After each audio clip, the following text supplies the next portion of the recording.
Hello Food Explorers! A blessed morning sa inyong lahat. At eto, nandito tayo ngayon sa isa sa magandang farms na napuntahan talaga namin. Ang ganda ng view, ang ganda ng pagkakatayo nitong kanilang kubo.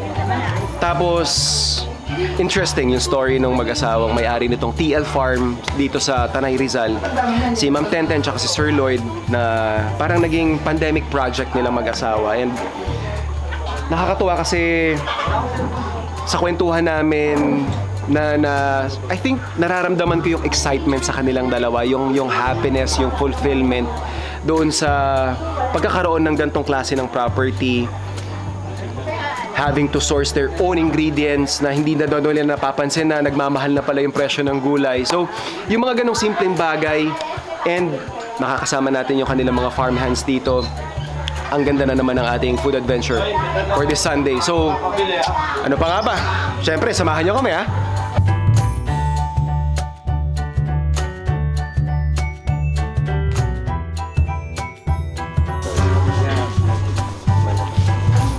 Doon. Yelo lang, ma'am. Okay, dito lang.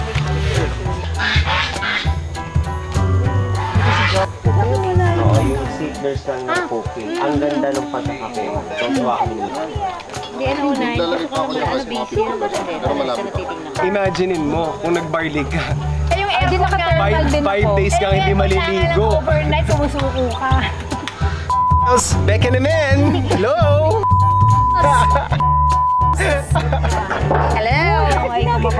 Para pupuan natin na sponsor. Becca naman!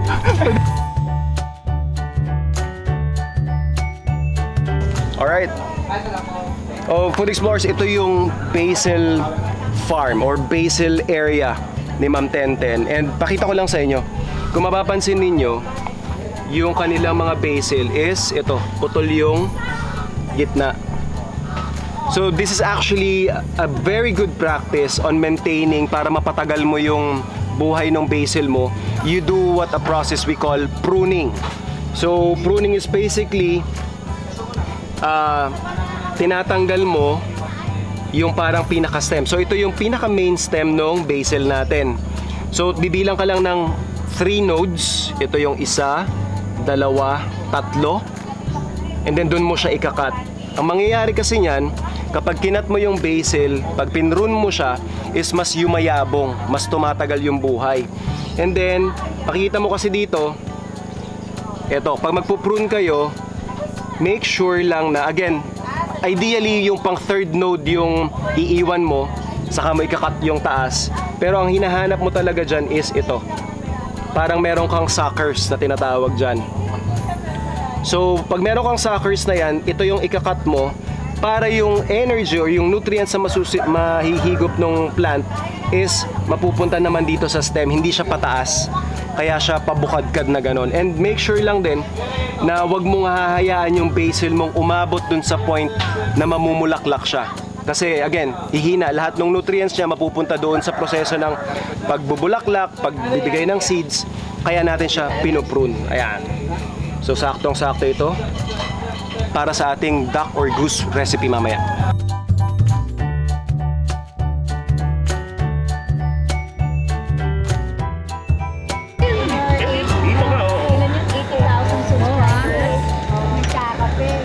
Tubig lang.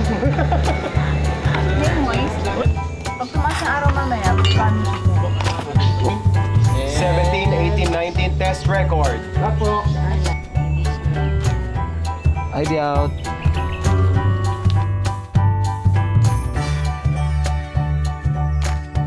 Ay, sa akin natin yan. Ba't ka nakikisali? Charot lang, gusto ko ng footage mo. You know, right? Ewan ko na yung No. Eh, no? tapos, ilagay mo sa nawali. O, yun yung nagulat naman na.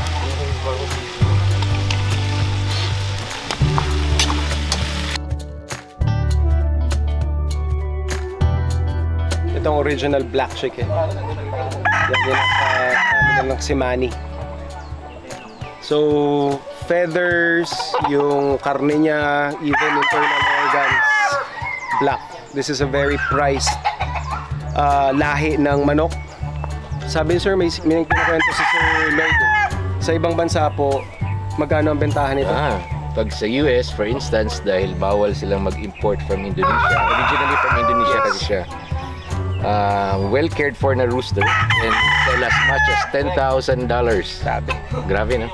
500,000 pesos yun. So dito sa atin, 1-day-old chick sell from 800 to 1.2. 1-day-old pa lang yun. Grabe.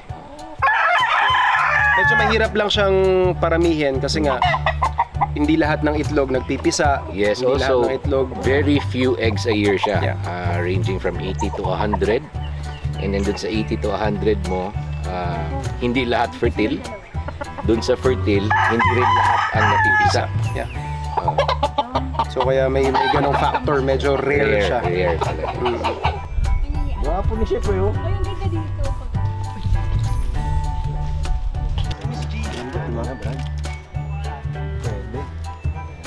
Ito na yung loob, Brad. Tapo ko na itong mantika.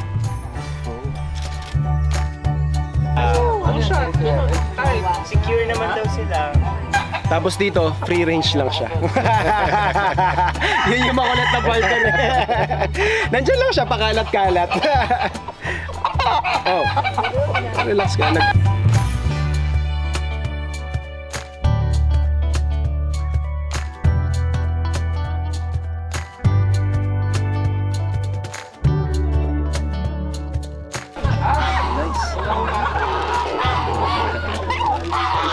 Ano pa ng plastic eh, binubutas pa niya eh.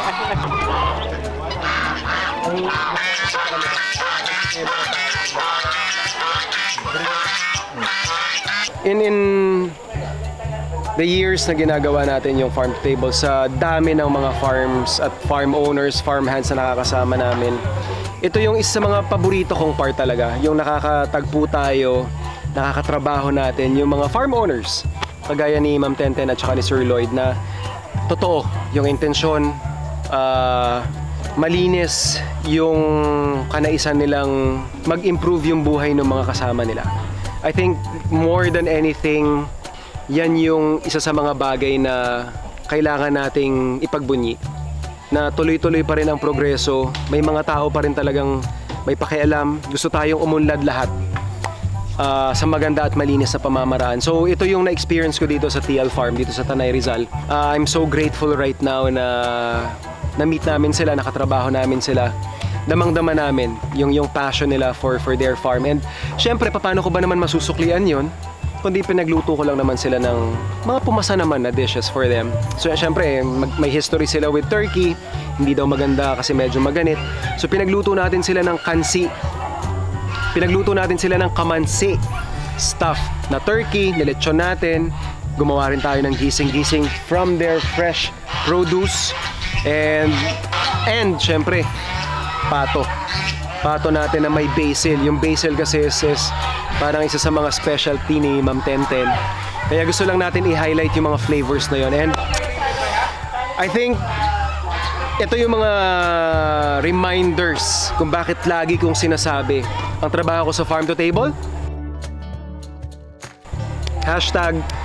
#best job ever. Thank you for watching Food Explorers. Kita-kita po tayo sa ating napaka-solid na food adventure every Sundays, only on GTV after Sparkle U.